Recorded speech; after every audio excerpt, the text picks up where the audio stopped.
The following program is sponsored by Friends of Life Outreach International. Don't look at the big picture because it's overwhelming. But there's always just one step. God will make a way for you to see the next step, and He's going to get you there. The Masons faced multiple obstacles: electrocution, infertility, a brain tumor, miscarriage, and cancer. Find out how they overcame. Like, trust God for that next step. I know the doctors tell you, hey, this is incurable. It's not incurable for God. Nothing's impossible. Doctors tell you, hey, this is impossible. It's not impossible for God. Next.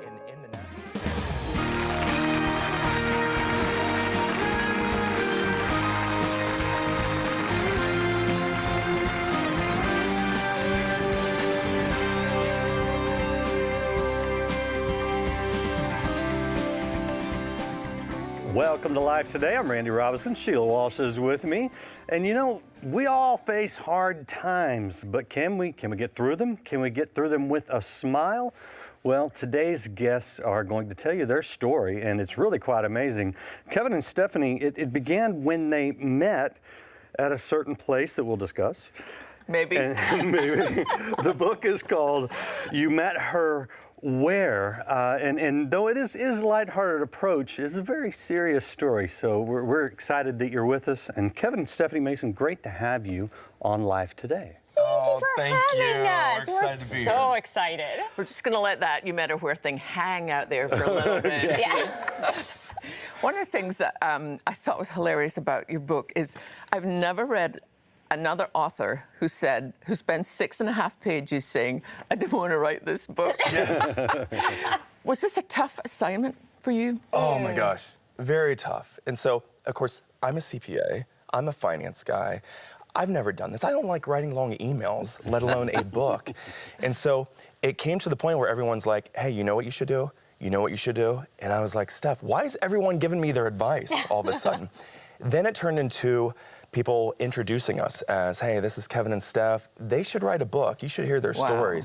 And I fought it, and it was like every time we went to church, it was like the Holy Spirit just yelling at me, you need to write this book. And then it turned into, okay, this isn't our story, right? This is God's story of healing and hope, and we need to shout this from the rooftops. So we end up finally writing the book, and it was a learning curve for both of us, even you, Steph, right? And we always said, you know, if no one reads it, at least it's a testament to our children. Yeah, because that's they'll true. know how hard we fought to have them. So When I was watching some videos online, some YouTube stuff, your story it's almost unbelievable because one thing after another.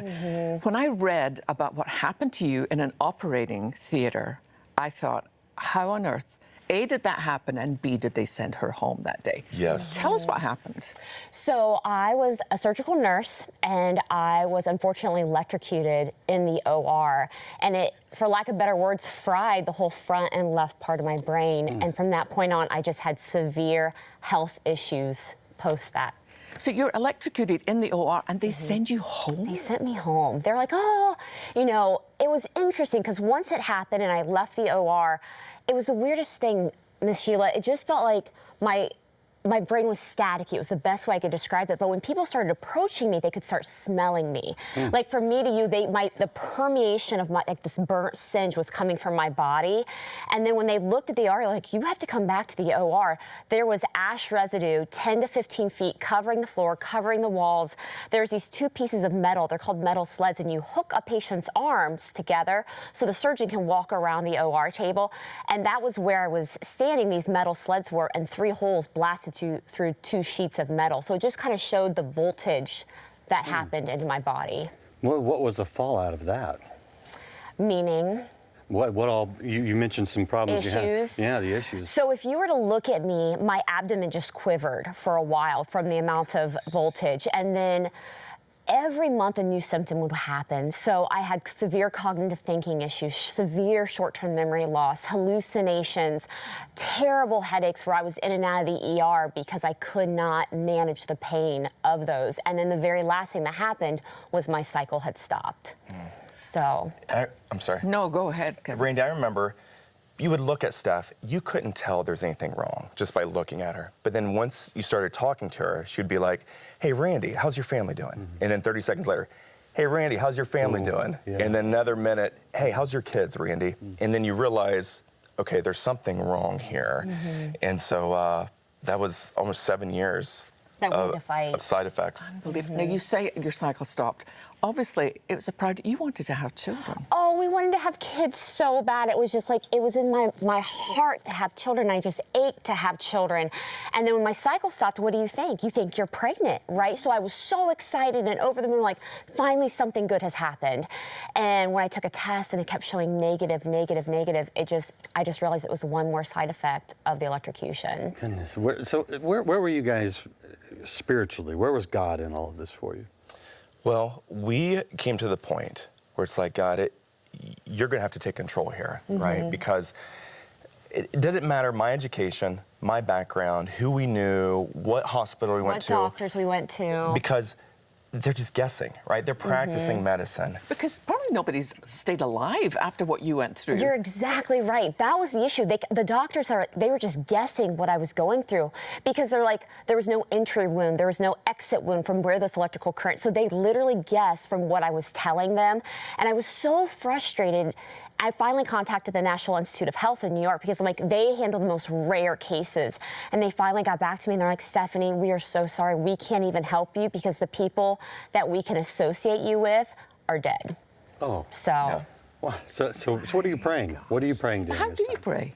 We're just praying, God, show us the next steps here. Do what only you can do, because I'm in these doctor's appointments. I can't even understand half the stuff they're telling me. It's over my head. And so I remember went to family and friends. I wrote an email like, this year we are going to believe we're speaking healing over my wife. I don't know how it's going to happen. It's going to have to be supernatural because some of the best doctors in the world can't figure out what's going on. So God, we need you to align everything so my wife can be healed and we can have a family someday. So we went to Florida, actually. He graduated with his MBA. We wanted to celebrate. And at that trip, I'm like, I'm done. I'm done being sick. I'm done with these doctors guessing what to do. So I brought a book with me, and it was called Jackie Mice Supernatural Childbirth. And in this book, she details, all of these rare cases of women getting pregnant with the extreme odds stacked against them. And I read that book, and we were on the beach or at the pool, and I said, oh my gosh, Kevin, I'm pregnant. And he's like, wait, what do you mean you're pregnant? When did this happen? Oh my gosh. I'm like, no. I am so filled that I know that I am pregnant. Wow. It's when you have that much faith, I just knew I was pregnant. So the rest of the trip, we were just believing we were pregnant. We had baby names picked out. We knew how we were going to tell my family. And at the end of the week, I suffered another severe headache that would put me in the hospital. And at that point, the doctors gave me morphine injections that I could take to keep me out of the hospital. And Kevin's like, just take one. I'm like, no, because I have a baby inside of me. And he's like, Stephanie, please take this injection. And I said, God, I am believing I am pregnant. And because of that, I know you'll protect this baby. And I injected myself. And we got home, and I took a test, and it was negative. And I was like, no. I know I'm pregnant. I know, I feel it. I feel it in my spirit, I'm pregnant. And the doctor wanted to try to put me on another medicine. And she's like, but you need to take another pregnancy test before we do it. So I had to wait a few days. I took the test. And that test said positive. Oh, wow. And it was amazing. And long story short, we went to the doctor, and I brought my positive pregnancy test because I was so excited. And they were hoping I was, they didn't know how far along I was because I hadn't had a cycle for 6 or 7 months. And when they did the ultrasound, our baby had arms and legs. And when I said I was pregnant in Florida, I was pregnant in Florida. I love that awesome? woman of faith. God is so good. God is so good. You'd think, having survived something like that, it'd be like, well, gosh, that was unbelievable, but now we're home free. Not so. No. Tell us about the next thing that hit you hard. During the pregnancy, I was supernaturally healed from all my electrocution side effects, which was amazing. And then we wanted to have another baby, right? Let's have another baby. This is so much fun. This is amazing. Let's do it again. So we were trying, and we tried, and we tried. And finally, long story short, went to the doctor, and they diagnosed me with a brain tumor. And I was devastated. And I was like, okay. And they unfortunately told me the tumor was so large, they could barely put a piece of paper between the tumor and my optic nerve. And they said if that tumor touched my optic nerve, I would be blind permanently and I would never get my sight back. So I was like, okay, well, I am believing that once this tumor is out, I'm going to be pregnant. I'm going to start my cycle, because they eventually told me that the reason I didn't have a cycle was because of this tumor. Wow. So I was like, well, who needs a cycle? I got one pregnant without the cycle. Who needs a cycle? So they did the surgery, and I remember coming out. I'm like, oh my gosh. I'm like, did my cycle start? And they said, ma'am, you just got out of the operating room. I'm like, I know, but I'm just believing that my cycle's gonna start. Yeah. So 2 weeks later, my cycle started, and 2 weeks after that, I was pregnant. Wow. Isn't it so amazing? With that, I remember before the surgery, right, the surgeons were pulling me aside and saying, hey, Mr. Mason, just want to let you know of the side effects, the risk involved with this. And it was, your wife that you know today, when she gets out of surgery, you may have a completely different wife. Wow. She may have a completely different personality. Might remember you, might remember you're married, but may have a completely different personality. And so I remember being at the hospital, and I just went in the waiting room in the corner, and I was done. I'm like, God, I am done trying to fix this, right? As a husband, as a father, I'm trying to solve problems, and there's nothing I can do. There's absolutely nothing I could do when it comes to this health stuff. And so I remember in that waiting room, like, God, she's yours. I'm done. I am done. You take control of my wife. Do what only you can do. Yeah. And so, like she said, she came out of the surgery just amazing. And one, she still had the memory. She knew who I was. She still was in love with me. And her personality was still awesome. So, And it's interesting that you mentioned that, because a lot of times with a loved one who is having these health issues, we feel very helpless. yes. And you guys are both talking about this great faith that you had through all of this. I mean, does that just come naturally? Did you had to work at that? I mean, how do you maintain that? Well, one thing is, when I was up, you know, let me say this again. When I was down, Steph was my biggest cheerleader, right? When Steph was having a rough day, I was her biggest cheerleader, right? And so we just literally trusted God for the next step. There was definitely, absolutely some rough moments, and a lot of moments that I didn't understand. Right. Yeah. Like, why am I going through this? I don't even understand what these doctors are telling me, right? But I just had to trust God that, God, I know you can heal anything. There is nothing incurable. There is nothing impossible. And I'm trusting you that you're going to take care of my wife. And this family that we wanted to have, God, I'm trusting you. I don't know how you're going to do it, but I'm trusting you that we're going to have a family someday. And you have two beautiful girls and a boy. We do. We have a little man too. But you know, when I was reading through all your stuff, and then I came to your own particular struggle, I was like, Lord, really? That's too much. Right. How did you even discover that? You talk about a trip to Disneyland, and you as a nurse saw there was something a little off. But what was going on with you? Well, we had this great idea. We've got 2 little kids. Let's go to Disney World. Yes! That sounds like a fantastic five-month-old, yeah, with a 5-month-old and a 4-year-old. Sounds fantastic. So that was red flag number 1. But we were packing, getting ready for this trip. And I remember I turned, I'm like, Steph, should I be concerned about this? And it was a golf ball on the side of my jaw. Ooh. And Steph just thought I had been gaining weight, didn't want to say anything, which is very kind of you, by the way. So. Thank you. You're welcome. But when I turned my head and she saw the golf ball, instantly the nurse side of her was like, I know what that is. I know what that is. But the I'm not Christian gonna brain speak it. is, I don't want to speak the words. I don't want to put life into that. Right. So then we went to Disney World, and they're taking pictures of you all day, every day. And they're the most crystal clear pictures you've ever seen. And so you see these pictures, and it's popping out. You see it now, like, okay, this is different. And so got to a specialist, and they diagnosed me. At the time, I was age 36. And they said, your diagnosis, sir, is non-Hodgkin's lymphoma, which is a type of blood cancer. Same exact cancer that my grandmother passed away from when I was in 8th grade. And so called me at work, told me this over the phone, and I remember just constantly, are you sure? Are you sure this is it? And of course, I ended up having surgery, and they tell you the worst possible thing in the hospital and all these doctor's appointments. And the good news they told me was, hey, there's a 65% chance that you will see age 40. Okay, that's the good news. Wow. So you're telling me the good news is there's a 35% chance I'm not going to see age 40. Yes, that's what we're telling you. And they're like, okay, you need to prep yourself for 16 weeks of chemotherapy. Talk to your employer. I know you're in management, all this stuff. You're going to have to get them to work this out. And you're going to start it right before Christmas. So I asked him, like, okay, what are the odds cancer cells were only in my jaw? And you went and pulled the lymph nodes out. What's the chance? And they're like, sir, this is a blood cancer. We're expecting it to be all through your body. I'm like, just tell me. What are the odds? They're like, less than 10%. I'm like, okay. So you're telling me there's a chance, right? So I know what I'm praying for. And so we got to that appointment. We're walking in there expecting chemotherapy. And they're like, let's do some more testing. So they did some full body scans, some other stuff.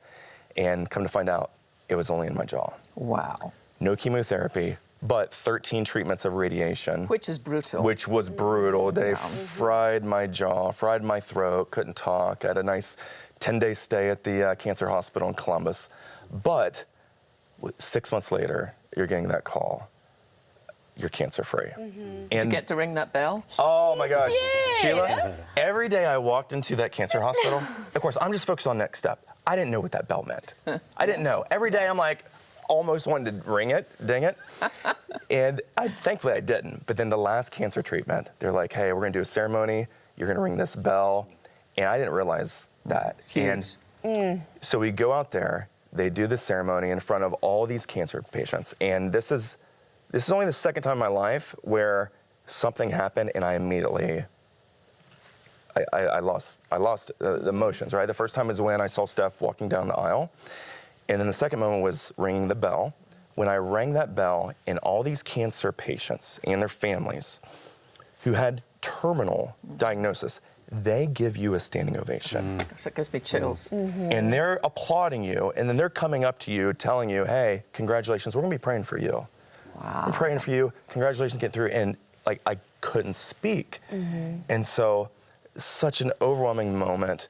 And so today, we live a life completely healthy, completely healed. But then after the book, we had another situation occur. Yeah, so we did get pregnant with our son after Kevin's cancer situation. And when our son was born, he was born with 2 holes in his heart. Oh. So, yep. And so I remember going to the Children's Hospital a few days after he was born, and they said, ma'am, we're so sorry. He has 2 holes in his heart. We're going to monitor him closely. And I remember calling Kevin just weeping. I mean, I'm already hormonal. We've already gone through so much. And I'm just sobbing because he had to go to work. He's like, why are you crying? He's like, we've done this before. You know what to do. And I'm like, I remember putting my big girl panties on and I stopped crying. I'm like, you're right. We know what to do. So every day we spoke life to his heart. We knew he would be healed. Spoke the word of God over him. Spoke the word of God over him. And then every time he went to the pediatrician, I'm like, do you hear anything? Do you hear anything? He's like, Steph, I still hear stuff. I'm like, okay, but you're not going too much longer. And at the end of the year, he was a year old, and we went to the pediatrician, and he started looking, and he started listening. And I got I'm like, you don't hear anything. And he's like, he's healed. He was healed. So you guys sitting here, I mean, you're smiling, you're laughing, you guys are very lighthearted, but you've been through some heavy things. How do you maintain that? And what do you say to others who may be going through those difficult times? So I would say what we always talked about was just next steps. Don't look at the big picture because it's overwhelming. But there's always just one step. God will make a way for you to see the next step, and He's going to get you there. And then once you get to that next step, follow the next step, because you can do that. If you look at the big picture, it's overwhelming. But if you can just get to the next step, you can handle that. Yeah, the Bible talks about how the word's a lamp unto my feet and a light unto my path. And so if you're walking with a lamp or a flashlight, you only see what's in front of you, right? So we really focus on this during the cancer treatments, where I initially did the worst thing possible, and I Googled non-Hodgkin's lymphoma. And you see all these things of what could happen, what might happen, and here's 10 things, well, I'm on number 2, right? So this fear starts coming over you about what could happen, and that's when we're like, no. We're going to trust God. We're just going to focus on the next step. And of course, with the book, we talk about the plan that we went through of getting through some of these catastrophic things. And I would just encourage people, like, trust God for that next step. I know the doctors tell you, hey, this is incurable. it's not incurable for God. Nothing's impossible. Doctors tell you, hey, this is impossible. It's not impossible for God, right? And in the natural, it looks really bad, right? Your friends have said, hey, if you're in Vegas, right, what are the odds that we lived through all of these, right? What would the odds that they would place on us getting through 7 of these? No. Yeah, it's not good, right? So only God, and I know they're probably going to put up a picture of our family, and you look at our family. Beautiful. Thank you. But only God that we're there, right? Without God and trusting God to walk this out, there's nobody to take a picture of. Yeah. It's just the Wow. woods. Wow. All right, we never told you where they met, so you're going to have to pick up the book to find out that part of the story. But what a testimony of miracles. And Sheila, right now, there are some people that need a miracle, and we can be that miracle. Take a look at this, and I want you to pray about how you can be that answer to someone's prayer.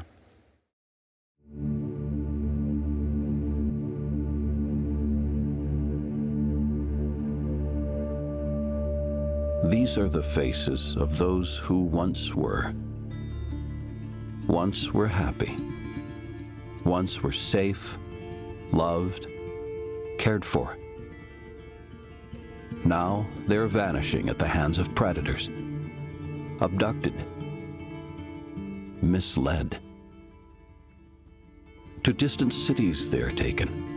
In foreign lands they're held captive. Their childlike innocence is erased. Freedom forgotten. Their spirit and will broken under abuse, under torture. បើចំពោះស្រីណាដែលរឹងថាមិនព្រមស្លាប់បង្គាប់របស់ពួកគេគឺប្រហែលជាអាចមានដល់ស្លាប់ដែរបើមាន Not only do these girls vanish, all that they were disappears too. Nowhere is there a darker evil than that perpetrated so viciously on the victims of sex trafficking. It may be the greatest evidence of Satan at work on this earth. And it isn't going away without a fight. Our rescue life partners are in place and ready to reach those who are most vulnerable, rescue those who have already been taken, and restore the precious lives of those who have survived the wickedness of human trafficking. You know, when I was watching that piece, watching those little girls one by one disappearing, it reminded me of when I was a teenager in Scotland. In our neighbourhood, a little girl went missing, and every single one of us were out on the streets. We stayed, we worked all through the night. We had flashlights because we were determined that we were going to find that little girl and we were going to bring her home. And it was a story with a happy ending. She had just got lost and wasn't sure where she was and eventually fell asleep. And I'll never forget the look in her mother and father's eyes when we were able to say, here she is and she's fine. That should be the case for every little girl who goes missing. But in so many countries around the world, that is not true. These barbaric traffickers take them and it's as if they never existed. But every single one of these children was made in the image of God. And you and I are on the earth at this point to be God's boots on the ground, to reach these children, to rescue them and to restore them. But we need your help. This is our last week of Rescue Life. And if you haven't done anything, Randy and I are just asking you, will you please do something today? Absolutely, and we are so thankful because we have some people that have graciously given a $320,000 matching gift. And what that means for you is that normally the average cost to reach, rescue, or restore one of these precious children is $128. But your gift today of $64 will help us do just that. And you know, this is one of the greatest evils, possibly the greatest on the face of the earth. But that's just an opportunity for us to show them our good and gracious God. We are his hands, his feet, as Sheila says, his boots on the ground. So I'm asking you to put your boots on the ground right now. Go to the phone or go online. Make the best gift you can. If you can make that gift of $128, we'll send you some great reminders of your faithfulness to this, and you will help reach, rescue, or restore 2 children. If you have the means, a gift of $1,280 will do that for 20 children. Whatever you can do, we just pray that you will join us and join the others who have said, we want to make a difference. We want to shine that light into the darkness. And we want you to be a part of that. It is such an honor to be able to represent our Lord in this world. That's what we're called to do. So please, go online, go to the phone, make the best gift you can, and know that you will be sharing the love of Jesus and rescuing a child from this awful evil. Do it now. Innocent children and young people longing to be loved and cared for are being abducted and sold at the hands of violent predators, forced into the evil industry of human trafficking.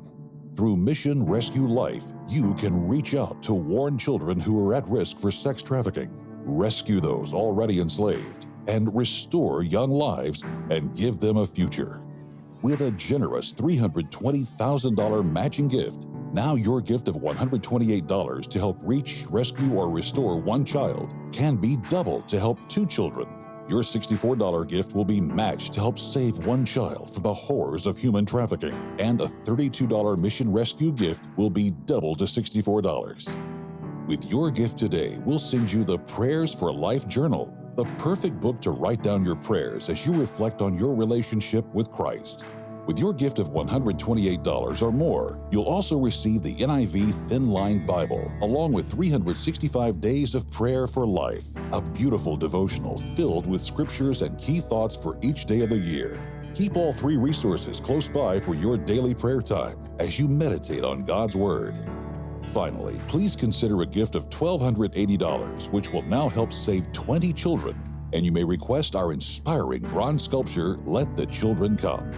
This is the last week. Please call, write, or make your gift online. Remember, this is the last week, so I do hope you're going to the phone or going online right now. Make the best gift you can. You will make a difference. And you know, Kevin and Stephanie, we appreciate you being here. Where can they pick up this book? They can go to our website, kevinandsteph.com, or then get on Amazon as well. Yeah, you're going to want to read and you're going to want to know where they met. I just want to thank you. I felt all of our faith rising as you shared. So God bless you. Thanks for being with us. Thank you. This was fantastic. And we'll see you next time on Life Today. God bless you. Bye-bye. Won't leave you recklessly. Come to me. I'll be your refuge. Hide under my wing.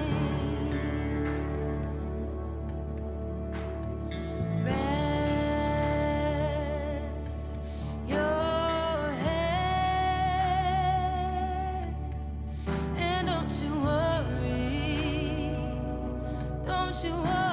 dear. This Easter season, Sheila Walsh explains the significance of Jesus' scars. Scars are proof that God heals.